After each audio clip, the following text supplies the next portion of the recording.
Baik, Assalamualaikum warahmatullahi wabarakatuh. Perkenalkan, nama saya Teguh Sandi Satrio, NIM 2310922042. Pada kesempatan kali ini, saya akan menjelaskan tentang cara penggunaan software SWMM versi 5.2. Pada video kali ini, saya akan membahas latihan 2, yaitu tentang pemetaan wilayah pemukiman dengan software SWMM, di mana data-data yang akan diambil pada proses pengerjaan nanti banyak diambil dari data yang pernah dipelajari di kelas, yaitu bersama Kak Rizky. Oke, baik. Untuk memulai, langsung saja kita create a new project. Seperti biasa, kita masuk ke tab project. Lalu pada bagian ini kita pilih default. Nah, kebetulan di sini sudah tersimpan yang sudah pernah saya kerjakan. Di sini untuk rain gauge-nya kita pilih rain. Untuk subcatchment-nya kita pilih S. Untuk junction-nya kita buat J. Out false-nya kita buat out. Lalu untuk divider div, storage unit SU, conduit C, pumps P. Lalu regulatornya kita simbolkan dengan rect. Lalu untuk ID increment-nya kita pilih satu. Untuk subcatchment-nya di sini areanya dapat terlihat 4,947. Untuk width-nya seperti yang terlihat. Kemudian ada persen slope-nya, ada persen imperv, and imperv. And perv-nya juga sudah terbuat di sini. Kemudian ada distort perv 2,54, zero imperv. Dan infiltration modelnya di sini pada data yang saya peroleh, dia menggunakan curve number. Curve number.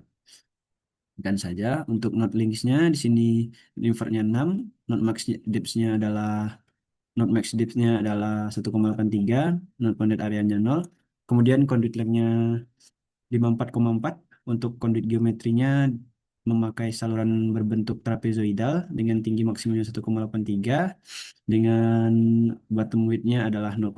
Lalu kita klik OK.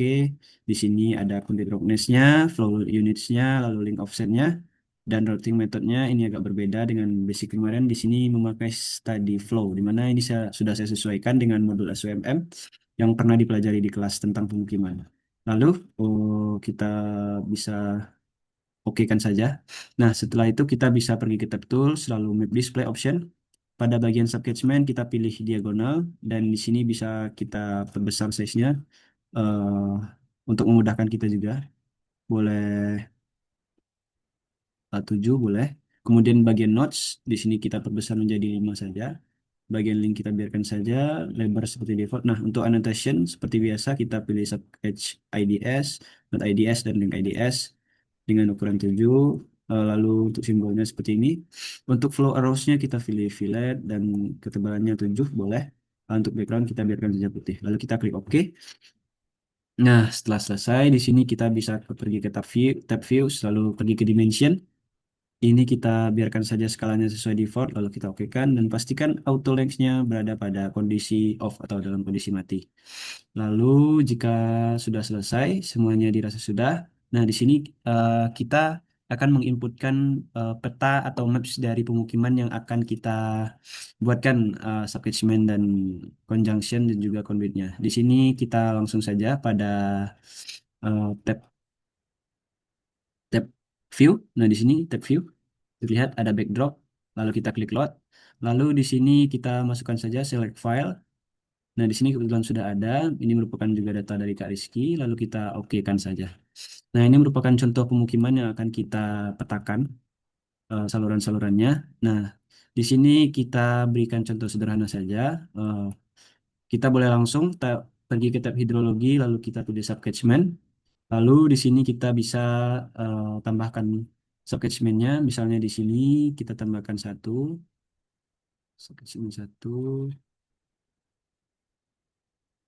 Lalu di sini ada juga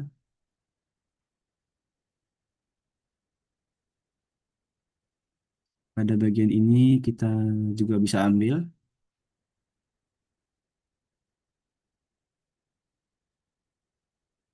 Lalu ini juga.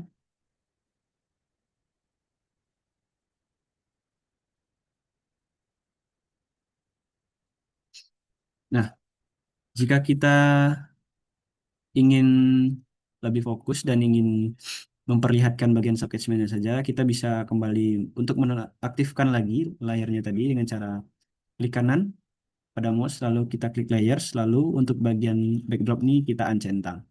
Nah, di sini sudah terlihat untuk S1, S2, S3, dan S4-nya. Nah, seperti biasa, kita perlu menambahkan eh, junction pada bagian nodes. Di sini kita klik junction. Untuk junction, di sini kita klik tanda plus saja. Lalu kita klik di sini J1. Di sini boleh J2. Ini contoh sederhana ya. 2, J3 boleh di sini. Di sini. Si kita pilih tempat di sini boleh.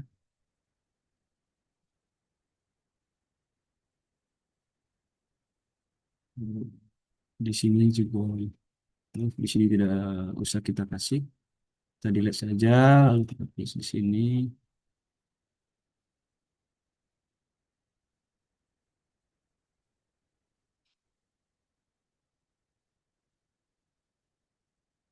Sini juga boleh ditambahkan.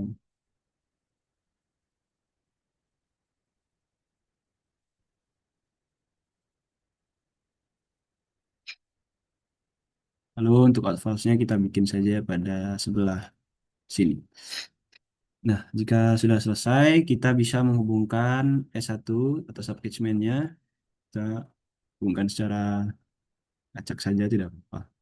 Oh, tapi sebelum itu, kita di sini perlu menambahkan rain gauge-nya. Rain gauge, kita bisa pilih di sini, kita add plus. Nah, kemudian setelah itu kita bisa menambahkan pada junction masing-masing junction di sini adalah conduitnya. Kita klik saja conduit, kita klik tanda plus dari J1 boleh ke J2, J2 ke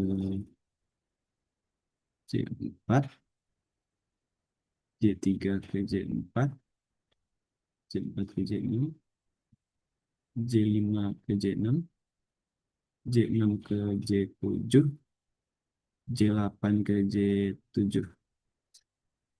Lalu di sini kita bisa buat saja di sini J11, J10, 11,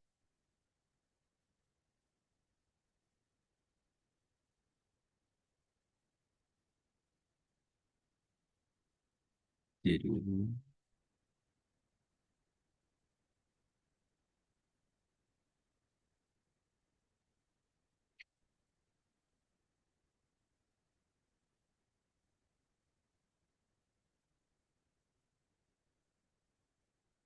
Oke, lalu J15 ke out. Nah, jika kita sudah menambahkan junction-junction dan conduitnya, kita sudah menambahkan linkage-nya, kita di sini bisa mengatur untuk time series-nya. Hapus saja, kita bikin ITS. Untuk time series-nya, kita bisa memasukkan nilai-nilai yang pernah kita gunakan di kelas. Eh, dari 0, 1, 2, 3, 4, 5, 6. Di sini bisa pakai 0, lalu 54,31, 34,213,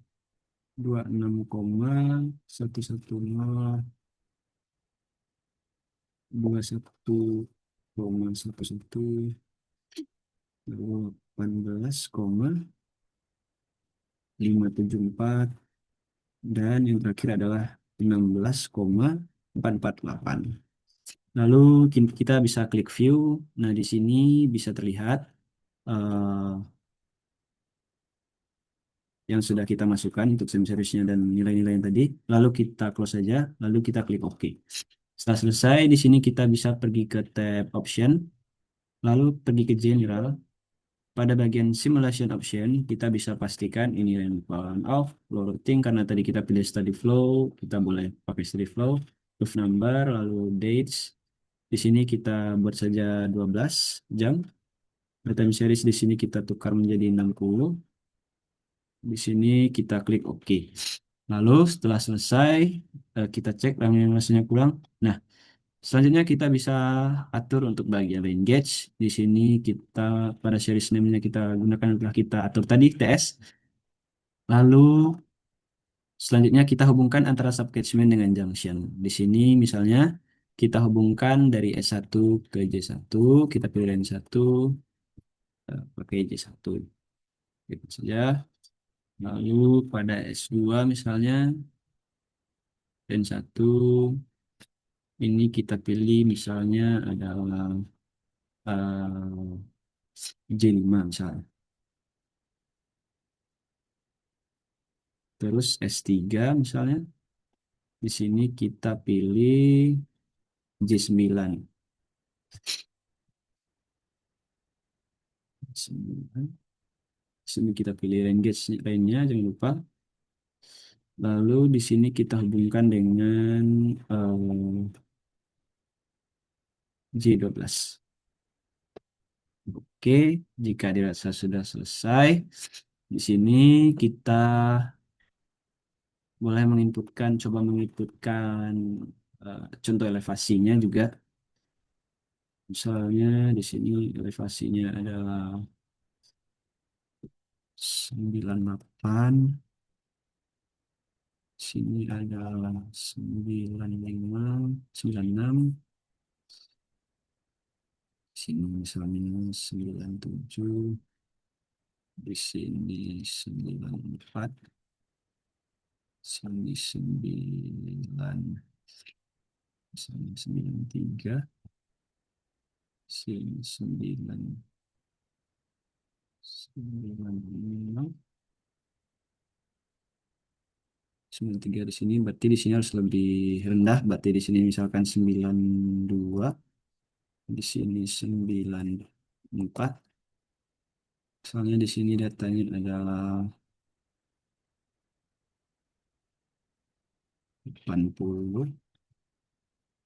Di sini adalah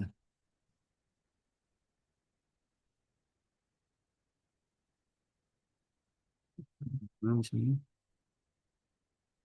maaf, di sini misalnya adalah 78, di sini 85, di sini misalnya adalah 76, di sini adalah 79, di sini adalah 60, sininya adalah 57, akhir levelnya kita bikin 48. Oke, rasanya sudah cukup memasukkan elevasinya. Lalu kita klik pada bagian edit, lalu select all.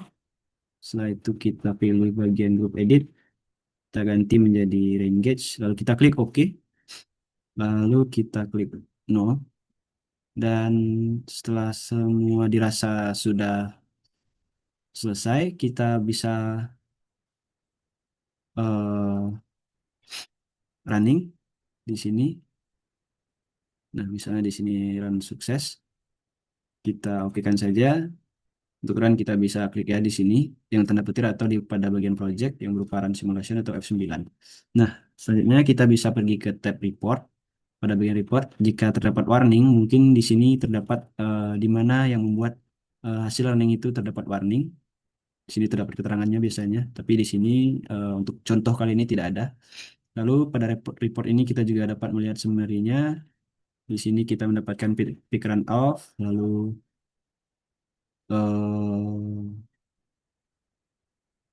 di sini tidak terdapat indikasi banjir mungkin.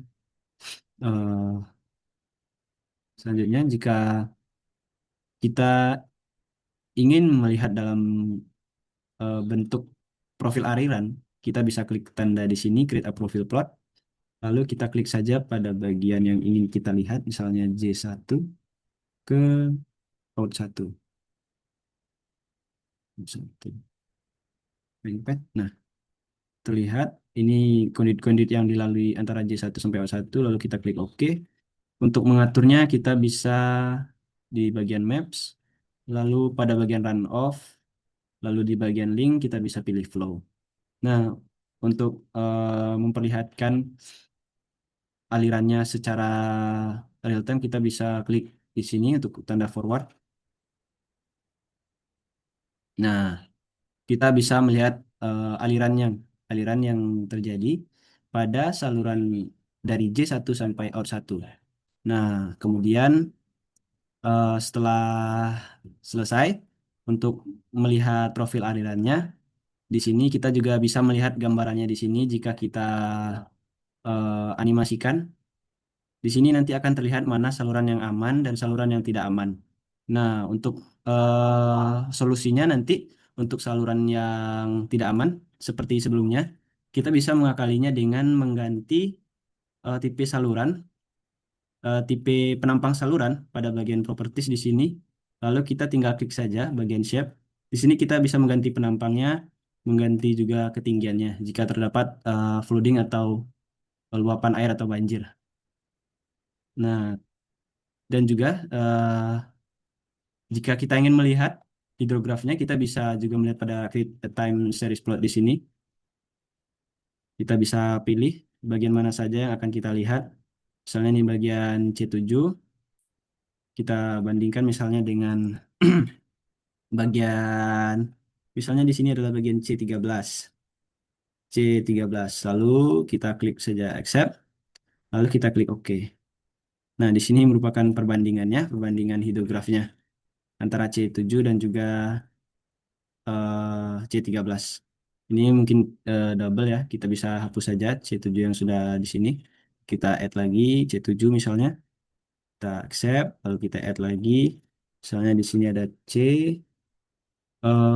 misalnya C6, kita bandingkan dengan C6. Misalnya kita accept, lalu kita oke kan.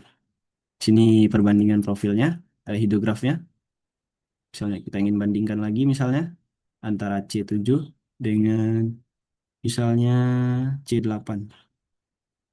C8, siap. Oke kan. Nah, ini perbandingannya antara link C7 dan C8.